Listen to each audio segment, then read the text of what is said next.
Welcome বন্ধুরা। দেখতে দেখতে গোটা একটি বছর কেটে গেল। রাত পোহালেই নতুন বছর 2025 আসতে চলেছে। আর এই নতুন বছরের আগমনে আমাদের কি কি আশা জাগ্রত হচ্ছে। হ্যাঁ বন্ধুরা, আপনারা প্রত্যেকেই জানেন যে 2026-এ কিন্তু রয়েছে রাজ্যের সবচেয়ে গুরুত্বপূর্ণ ইলেকশন, বিধানসভা ইলেকশন। আর সেই বিধানসভা ইলেকশনে যে পাখির চোখ রয়েছে আমাদের বর্তমান সরকারের, সেটা আর বলার অপেক্ষা রাখে না। তাই 2026-এ বিধানসভা ইলেকশনের আগের বছর 2025টা কিন্তু যথেষ্ট গুরুত্ব রাখে, বিশেষ করে বিভিন্ন সরকারি চাকরি নিয়োগের ক্ষেত্রে। তাই 2025-এর কাছে আমরা কি আশা করতে পারি, আমি আমার দীর্ঘ 20 বছরের অভিজ্ঞতা দিয়ে আজকের এই ভিডিওতে শেয়ার করব। আর তার সঙ্গে সঙ্গে 2024-এ কী পেলাম সেটাও বলবো। তাই ভিডিওটিকে শেষ পর্যন্ত দেখার অনুরোধ রইল, এবং ভিডিওটাকে ইম্পর্টেন্ট মনে হলে অবশ্যই বন্ধুদের মাঝে শেয়ার করে দেওয়ার অনুরোধ রইল। আপনারা কিন্তু এই ধরনের ভিডিওই আমাদের এই চ্যানেলে পাবেন। তাই যদি সম্ভব হয় চ্যানেলটিকে সাবস্ক্রাইব করে পাশে আসা বেল আইকন প্রেস করে অল করে রাখতে পারেন। ভিডিও ছাড়ার সঙ্গে সঙ্গে নোটিফিকেশান পেয়ে যাবেন। তাহলে আর সময় নষ্ট না করে সরাসরি চলে আসি আজকের মূল প্রসঙ্গে। বন্ধুরা, রাত পোহালেই কিন্তু 2024 সাল শেষ। আর এই 2024 সালে আমরা কি পেলাম?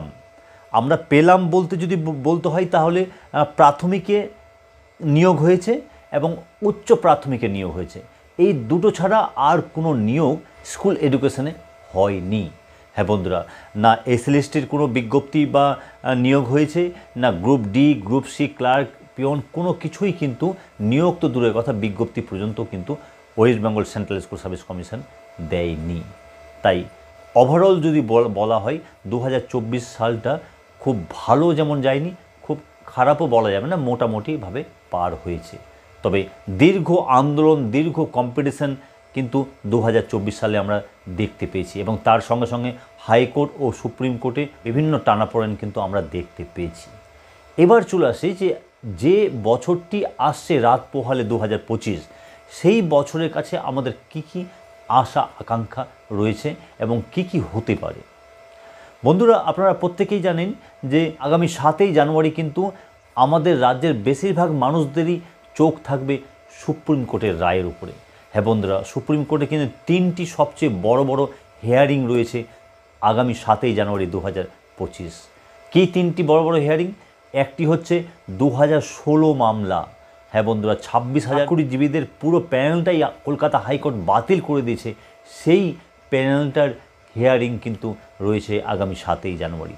তার সঙ্গে সঙ্গে ওবিসি মামলা, যেটার উপরে সরকার থেকে শুরু করে পর্ষদ, কমিশন প্রত্যেকেই তাকিয়ে রয়েছে নতুন নিয়োগের ক্ষেত্রে, সেই ওবিসি মামলাও কিন্তু আগামী 7ই জানুয়ারি রয়েছে। তার সঙ্গে সঙ্গে রাজ্য সরকারি কর্মচারীদের যে প্রাপ্য ডিএ, যা সরকার বঞ্চিত করে রেখেছে, সেই ডিএ মামলাও কিন্তু রয়েছে 7ই জানুয়ারি। আমি কেন 7ই জানুয়ারি ইম্পর্টেন্ট বলছি, কারণ এর আগেও এই মামলাগুলি এসে উঠেছিল বিভিন্ন হিয়ারিং ডেটে, কিন্তু সেইভাবে প্রাণ পায়নি, কারণ তখন প্রধান বিচারপতি ছিলেন DY চন্দ্রচূড়। কিন্তু বর্তমানে উনি নেই, উনি রিটায়ার করে গেছেন। এখন যিনি রয়েছেন মাননীয় সঞ্জীব খান্না স্যার, তিনি কিন্তু যথেষ্ট স্ট্রিক্ট, সেটা কিন্তু তিনি আগের হিয়ারিংয়ে বুঝিয়ে দিয়েছেন। তাই 7 তারিখকে নিয়ে প্রত্যেকেই আশায় বুক বেঁধে রয়েছে। দেখা যাক 7 তারিখ কী হয়। তবে আজকে আমি বলবো যে 2025 সালে কোন নিয়োগগুলি হতে পারে, এই প্রসঙ্গে সরাসরি চলে আসি। আমার যে 20 বছরের অভিজ্ঞতা, সেখান থেকে আমার মনে হচ্ছে বন্ধুরা যে 2025 সালে নিউ এসএলএসটির নোটিফিকেশন আসার একটি সম্ভাবনা প্রবল রয়েছে। কারণ 2026-এ রাজ্যের গুরুত্বপূর্ণ বিধানসভা ইলেকশন। তাই নোটিফিকেশান 2025-এ সম্ভাবনা রয়েছে বলে আমার মনে হয়। অন্যদিকে গ্রুপ ডি, গ্রুপ সি তার সঙ্গে সঙ্গে প্যারালালভাবে আসার একটি সম্ভাবনা কিন্তু রয়েছে। বন্ধুরা, যারা গ্রুপ ডি, গ্রুপ সি বা এসএলএসটির প্রিপারেশান নিচ্ছেন, তাদের বলবো যে আপনাদের প্রিপারেশানের লেভেলটাকে এক্সট্রিম পর্যায়ে নিয়ে যান, কারণ আপনাদের 2025 সালটা কিন্তু যথেষ্ট গুরুত্বপূর্ণ হতে যাচ্ছে। অন্যদিকে প্রাইমারির ইন্টারভিউ যে শুধুমাত্র সময়ের অপেক্ষা, সেটা আপনারা প্রত্যেকেই অবগত। 2025 সালের প্রথম দিকেই কিন্তু আপনাদের প্রাইমারির ইন্টারভিউর নোটিফিকেশান আসতে চলেছে, যেখানে 2022-এর টেট পাস প্রার্থীদের সঙ্গে সঙ্গে 2017 টেট পাস প্রার্থীর সঙ্গে সঙ্গে 2014 টেট পাস প্রার্থীরাও বসতে পারবেন। তার সঙ্গে সঙ্গে 2023-এর যে টেট পরীক্ষা হয়েছে, তার ফল প্রকাশ করে দেওয়া হবে, এটাও কিন্তু পর্ষদ সভাপতি ঘোষণা করেছেন কিছুদিন আগেই সাংবাদিক সম্মেলন করে। আর 2025-এ কি নতুন টেট পরীক্ষা হবে, মানে প্রাইমারির নতুন টেট পরীক্ষা হবে, এই প্রসঙ্গে আমি অবশ্যই বলবো যে হ্যাঁ, আপনাদের মানে প্রাইমারির নতুন টেট পরীক্ষা 2025 সালে হওয়ার 90% সম্ভাবনা রয়েছে। কারণ 2024-এ কিন্তু টেট পরীক্ষা নেয়নি পর্ষদ। আর কবে টেট পরীক্ষা হতে পারে?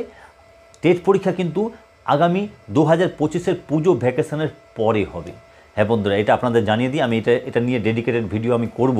আমার কাছে খবরও রয়েছে যে আগে 2022 বাকিদের ইন্টারভিউ নেওয়া হবে, তারপরে কিন্তু টেট পরীক্ষার নোটিফিকেশান দেওয়া হবে ও পুজোর ভ্যাকেশনের পর টেট পরীক্ষা নেওয়া হবে, এমনই কিন্তু আমাদের কাছে খবর রয়েছে। এবার চলে আসি আপার প্রাইমারি প্রসঙ্গে।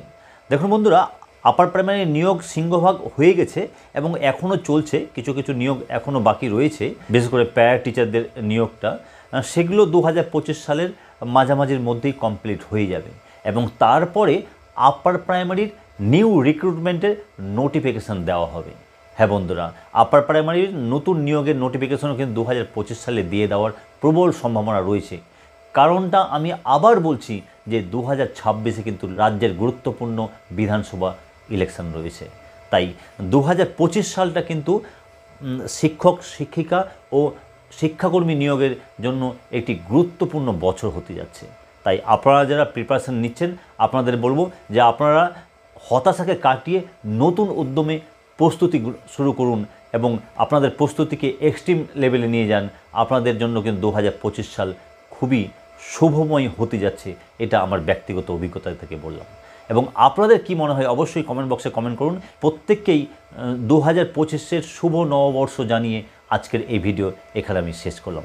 দেখা হচ্ছে নতুন বছরে নতুন আশা, নতুন আকাঙ্ক্ষা নিয়ে। ততক্ষণের জন্য সকলে ভালো থাকুন ও সুস্থ থাকুন। ধন্যবাদ।